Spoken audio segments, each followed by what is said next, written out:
Hey, 42 here. We all know the story. Boy meets girl. Boy loses girl. Boy finds girl in a bar in Nepal and saves her from the Nazis, in return for which she gives him a mystical medallion. Then they head off to discover a chest containing the 10 Commandments in order to prevent it from being used by the forces of evil to help them take over the world. It's a tale as old as time, right? The film fans amongst you, plus any budding archaeologists, may have realised that what I just loosely described was the plot of the film Raiders of the Lost Ark. In which case you might be forgiven for thinking that it's not a tale as old as time, because it came out in 1981. Which, in reality, makes it a tale as old as 9 to 5 by Dolly Parton. Love that song. But, in some ways, it really is a tale as old as time, because the artifact Indiana Jones and his old flame Marion were searching for is said to have been made some 3,000 years ago. Since then, it's been depicted not just on the silver screen, but in numerous works of art, countless books, several epic poems. Oh, and the Bible. It's really big in the Bible. I'm talking, of course, about the Ark of the Covenant. It's indisputably one of the most famous objects in history. And yet, nobody has set eyes on it in 2,500 years. So, what happened to it? And, perhaps more importantly, did it actually exist in the first place? If you love traveling like I do, then you'll love the fastest and easiest VPN, Surfshark. Did you know Surfshark helps you to avoid price discrimination based on your location, so you can save money on plane tickets and car rentals whilst traveling? Surfshark runs on any device anywhere, and it's packed full of features, such as industry-leading uncrackable encryption, IP and DNS leak protection, an internet kill switch if your VPN drops out, and 24/7 customer support. Personally, I use Surfshark to watch Netflix content from other countries, such as the US, that's usually blocked here in the UK. It's really easy, all you have to do is switch over your location settings, and there you have it, access to your favourite programs. Surfshark maintains a strict no-logs policy, and their network of 3,200 servers in over 95 countries runs 100% on RAM. So they couldn't log your data, even if they wanted to. By using the code 42, you'll benefit from an 83% discount plus 3 extra months for free. All you have to do is click the special link in the description below. Don't miss out. And thanks to Surfshark for sponsoring this video. According to Exodus, that's the book of the Bible, not the Bob Marley album, God told Moses to see to it that the ark was built by the Israelites, the people Moses had previously led out of slavery in Egypt. Moses duly did this, and an ornate chest was constructed from wood, gilded with gold and covered by a gold lid, replete with 2 gold ornamental cherubs. Basically, if you like gold, this was the ark for you.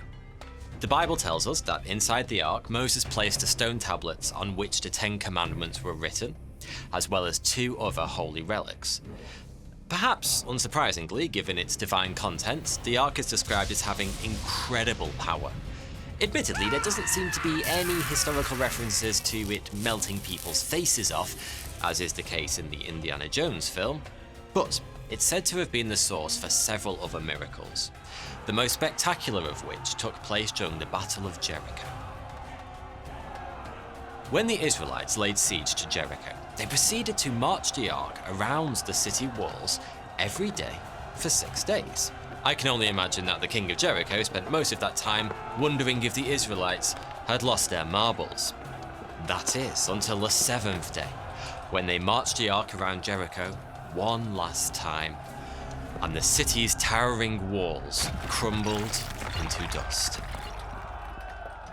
As impressive as this ark-based warfare may be, it seems that having your own magic ark didn't always guarantee victory, as several years later, the Israelites battled the Philistines and lost.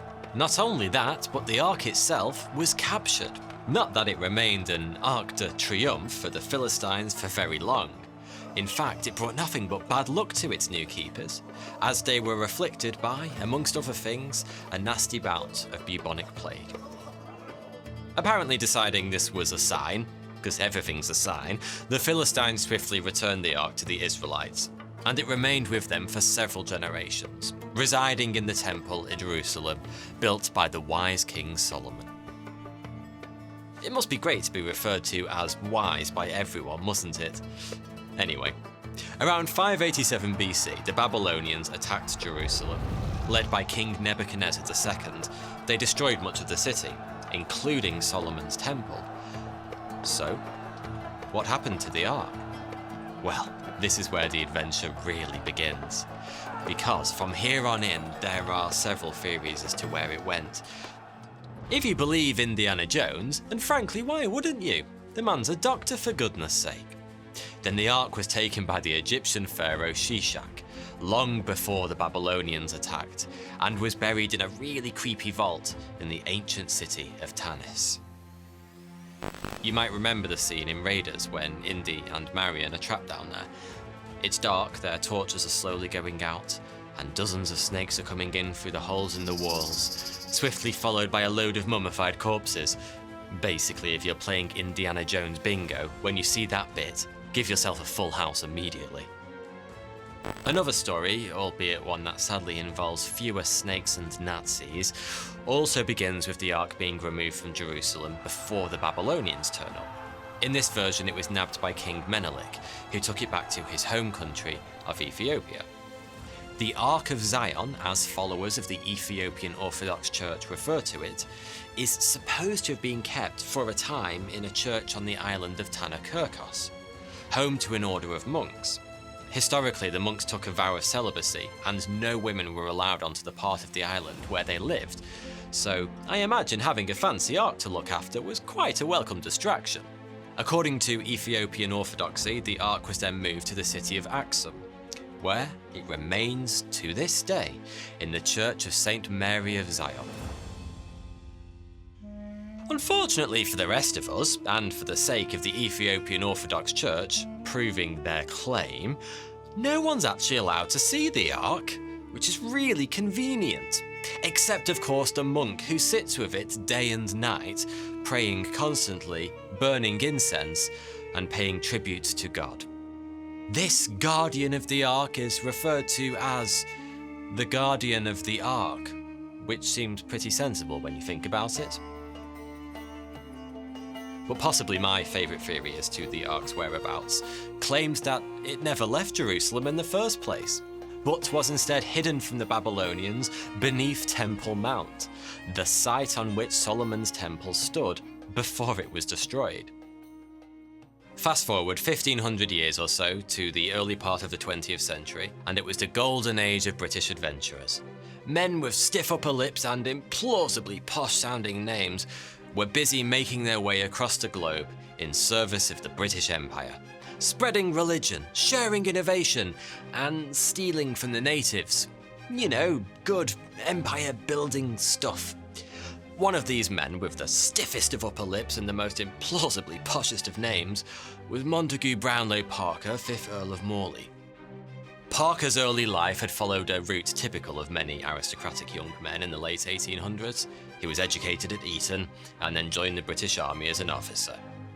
Monty, which I'm pretty sure is what all his posh mates would have called him, fought in the Second Boer War in South Africa and stayed there afterwards as the personal assistant to a British general. Adventures in far-off lands were veritable catnip to old MVP, so it's no surprise that when he came across a mysterious Finnish scholar by the name of Dr. Walter Juvelius, he was deeply intrigued by what the man had to say. And, in fairness, it was quite the story. In many ways worthy of Indiana Jones himself. Juvelius claimed he was a codebreaker, and that he'd found secret ciphers in the Book of Ezekiel that described exactly where the Ark of the Covenant was buried. Rather than treating this information with the kind of suspicion most of us would have demonstrated if a shadowy mystic told us they'd discovered a secret map to a lost treasure hidden in plain sight inside the most widely read book in history, Monty's first reaction appears to have been, "Great, when do we start?" Between them, Monty and Dr. Juvelius recruited a group of adventurous archaeologists, secured the equivalent of almost £1 million in today's money from some frankly irresponsible investors, and set off for Palestine to seek fortune and glory, kid. Fortune and glory. As it happens, Monty wasn't the first Brit to go digging around in the Holy City. That dubious honour belonged to General Sir Charles Warren, another mustachioed adventurer type who'd conducted an exploratory dig 50 years earlier and discovered a promising network of tunnels underneath Temple Mount. He'd also uncovered an archaeologically significant water channel that was named Warren's Shaft in his honour. Yeah, that hasn't aged too well, has it? Building on the work of Sir Charles before him, Monty's excavation started in the summer of 1909 and carried on through 1910 and well into 1911. But 2.5 years later, he still hadn't found the Ark. Desperate for results, Monty and co. decided the time had come to dig in the Dome of the Rock. As you may know, Jerusalem is a city not just revered by Jews and Christians, it also has massive significance for Muslims. The Dome of the Rock is the world's oldest surviving example of Islamic architecture, and a shrine that's deeply revered. So when Monty and the boys bribed the guardian of the temple and started digging up its floor, things were always going to go badly, which they duly did.